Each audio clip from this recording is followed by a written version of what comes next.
Good afternoon, Ma'am Elizabeth. Good afternoon to everyone. How are you today, ma'am? I am fine, thank you.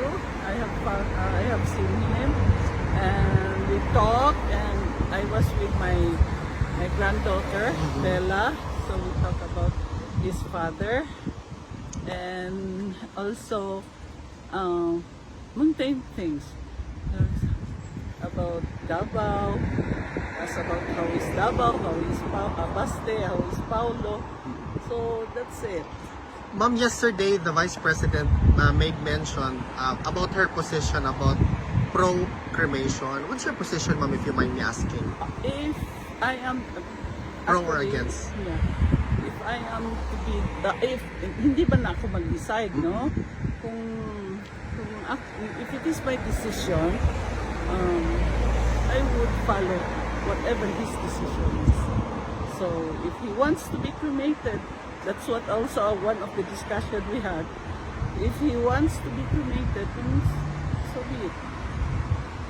Yeah. Well, ma'am, was the former president really happy to see the granddaughter Bella? Yes, and he asked, whose child is that? Sabi ko kay Baste.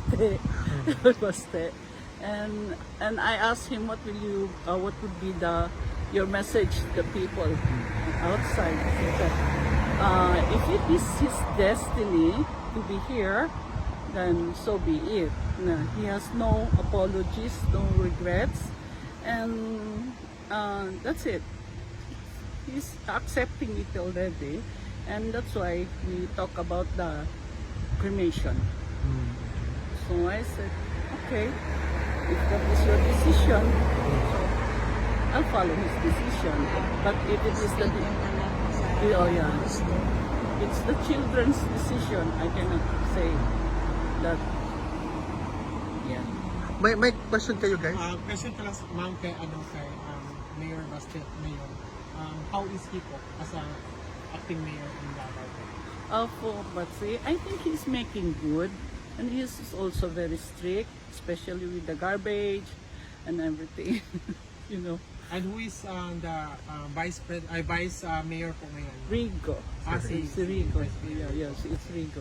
So that's Acting vice mayor. Yeah. Ma'am, I don't know if na pag-usapan niyo sa loob, I think most likely hindi no kasi the prosecutors kasi, ma'am, I'm not gonna ask it. No problem about that. No politics. Ikaw, ma'am, sorry, I'm sorry about that. Ma'am, do you have a message to the Filipino people, ma'am? Yeah, I think with what is happening in the Philippines, and I think you have also read the news. Yeah. I hope the Filipino would do something about it.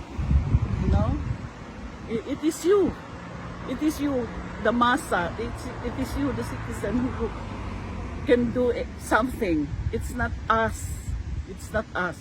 You. That's why I'm so happy that you are here.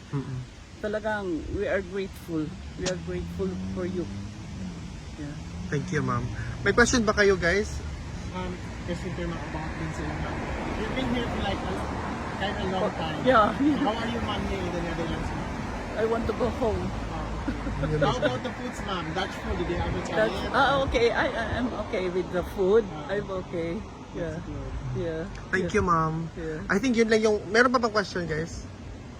Nobody? Ayaw lang Yung ma'am, nabanggit na nyo ba kay nakagin yung yung event ngayong 19 sa Napag-usapan niyo ba, Oo, ma'am? nabanggit ko na you will have your rally July 19. I think that there will be also in the Philippines Yes, somebody ma'am. Yes, correct. Yeah, nabanggit ko talaga sa kanya, and he is happy. Pero sabi niya, wag na lang daw. Yun ang sabi niya. We will "Wag never na lang stop daw." po talaga, ma'am. So, then sabi ko, they won't stop. Sabi ko ganun sa kanya. Pero I think he has that acceptance already because he's talking about cremation.